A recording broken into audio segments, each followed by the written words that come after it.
everyone, it's Laura from Divine Light Yoga and it's Topical Tuesday again. So I'm now on a completely different time zone. I'm back home in the UK for some quality time with friends and family, and that is actually going to be the topic of our Topical Tuesday today, so family yoga. So I was recently on Sunday I was at a family get together and my younger cousin asked if we could do some yoga together, and my gran, who is still doing yoga on a daily basis, got up and was showing people how to do different yoga moves. Very, very impressive.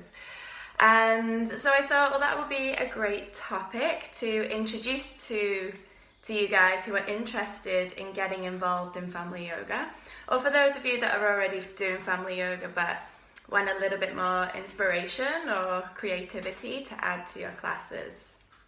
So I've got quite a few techniques that I have developed over the years of doing family yoga.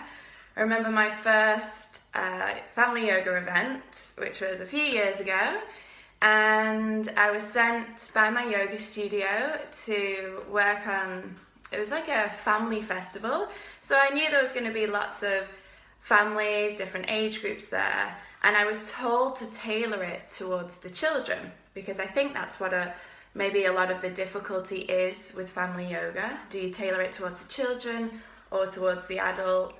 And that really depends on what the family actually want out of the session.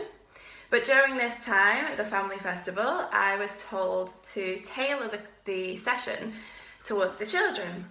And so of course I went with lots of creative ideas, had this plan that was themed around the jungle and taking them on a jungle adventure. And then I arrived and there was such a huge, wide range of ages and abilities. So I think the youngest child was 2, tottering around, and we had lots of multi-generations, so all the way up to a few ladies who were there in their 70s who had brought their children who were in their 30s and 40s, so still their children but not children anymore. And it was predominantly adults at the family yoga session, so I had to quickly revamp everything, scrap all of my ideas and come up with something new. And since that session I've then been trying to create new techniques, trial and error, tried not to be disheartened by that, and just continued to learn, continued to experiment with different family yoga techniques.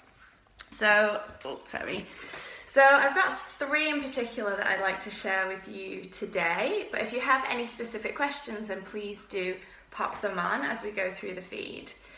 So my first technique that I use with all family yoga sessions is group yoga.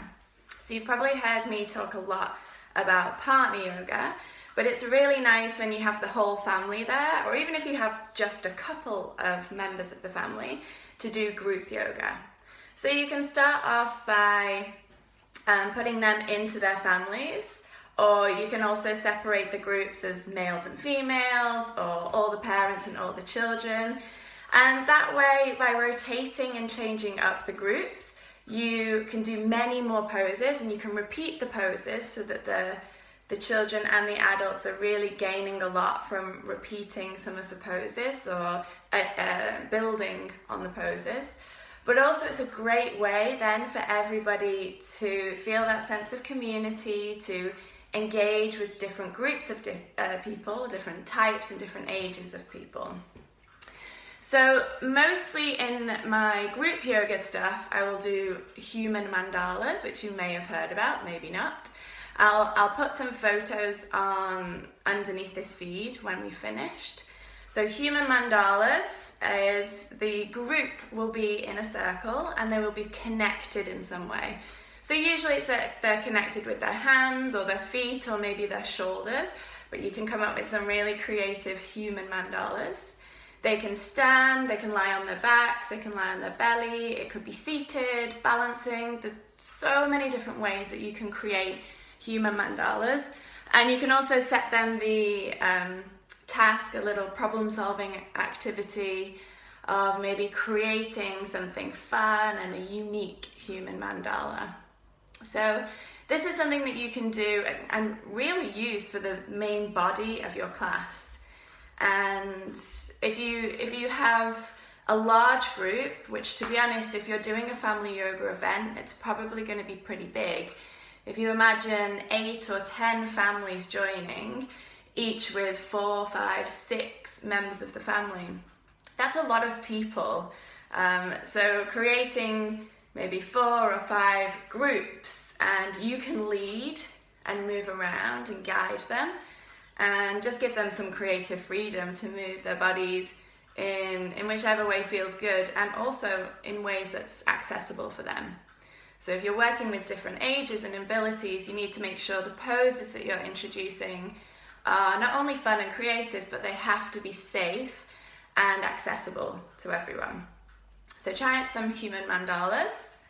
The second technique that I like to use is storytelling. And again, if I have mixed ages from children as young as 3 to grandparents, it needs to be fun and engaging for everybody.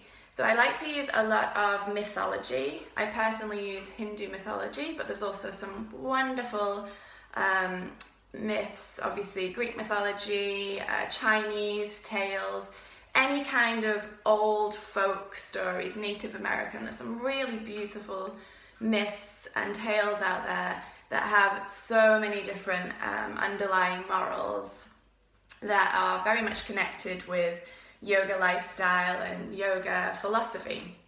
So getting everybody together, really creating that sense of community as you tell a story, and you can tell it in a way where you're moving with the children. You know, maybe the parents or the adults might just want to sit, and that's fine, but you can encourage the children to move and really take them on this journey with you.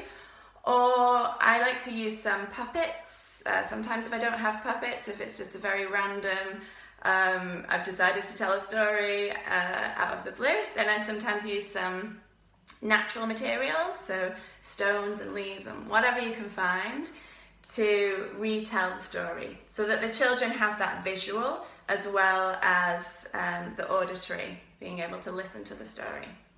So mythology, really great for all ages, from little 2 to 3 year olds, you know, keep it nice and simple, nothing too complicated, all the way up to grandparents or even great grandparents. And then my third technique for family yoga, which I use pretty much all of the time, regardless of the age, is chanting. So you can do any kind of chants. If you're comfortable with Sanskrit chanting, wonderful. If you're not, sing some songs in your own language or any other language. And I find that this is really great for adults. So maybe a lot of adults feel uncomfortable singing or chanting in everyday life or in a regular class.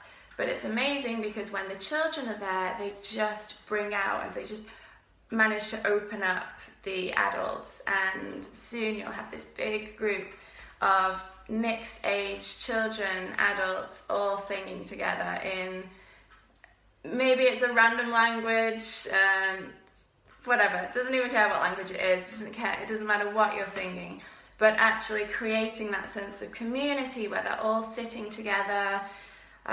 Maybe you can, bring in some simple body percussion. Maybe you can bring in some basic musical instruments, just some shakers, or even taking some stones and using them together to create some musical instruments. But I guarantee if you introduce chanting and singing to a group of children and adults, you will create such a beautiful energy. And I would start and end my family yoga events with chanting. Yeah. So if there's no questions at the moment about family yoga, sorry, I'm moving around a lot, it's really uncomfortable here. Then if you have any insights later on, if you have any creative ideas or tried and tested techniques that you want to share with our community, then just write them on the bottom of this feed. And I will post some photos of human mandalas so you get the idea of what it should look like. Hi Inma, nice to see you've joined. And yeah, give it a go. And if you're a little bit worried about doing a family yoga session, if it isn't something that you've done before, just throw yourself into it.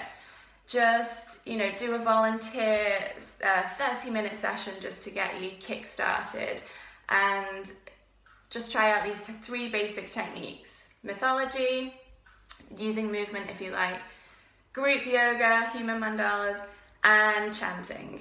And before you know it, it's your 30 minutes are gone, you've created this really wonderful, beautiful community, and hopefully you'll have enjoyed it, and that will kickstart your family yoga events for the future. Right, well, thank you very much for listening, everyone. Let me know how your family yoga events go, if you do have any coming up. And if you're interested in more techniques and tips from me, then you can subscribe to our YouTube channel. And if you'd really like to delve into the world of children's yoga, then you can join one of our many upcoming trainings we have all across the world. We'll be doing one in Mexico this summer, and we have quite a few coming up in Asia and Zanzibar early next year. Okay, so hope to see you all soon. Take care. Namaste.